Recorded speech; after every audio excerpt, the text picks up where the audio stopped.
Seiring dengan kasus penganiayaan yang dilakukan oleh putranya, kini dosa-dosa AKBP Ahirudin Hasibuan mulai dikuliti.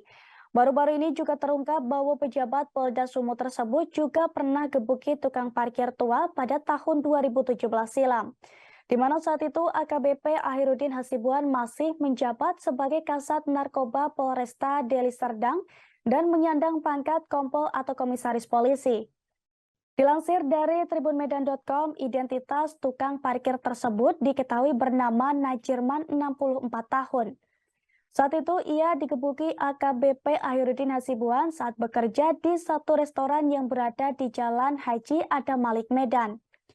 Pasalnya tindakan keji AKBP Ahirudin Hasibuan ini bermula saat Najirman menegurnya karena salah parkir.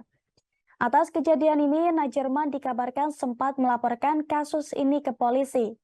Terkait kasus penganiayaan tersebut, Kabid Propam Polda Sumut Kombes Dudung mengaku belum mengetahui kasus ini. Dirinya pun mengatakan belum menerima laporan. Sebagai informasi, kehidupan AKBP Ahirudin Hasibuan yang kerap pamer harta pun kini menjadi sorotan publik. Dilihat dari akun Instagram pribadinya, AKBP Ahirudin Hasibuan kerap memamerkan motor gede mewah Harley Davidson. Ia juga kerap pamer saat sedang touring bersama komunitas pecinta motor gede tersebut.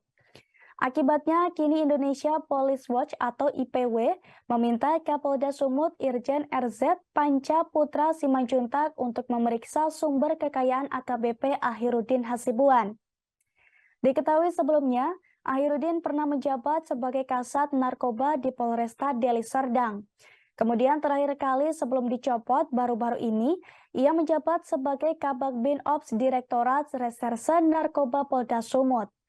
Pencopotan ini pun dilakukan karena AKBP Ahirudin Hasibuan terbukti melanggar kode etik Polri, di mana ia membiarkan anaknya melakukan tindak kriminal menganiaya seorang mahasiswa.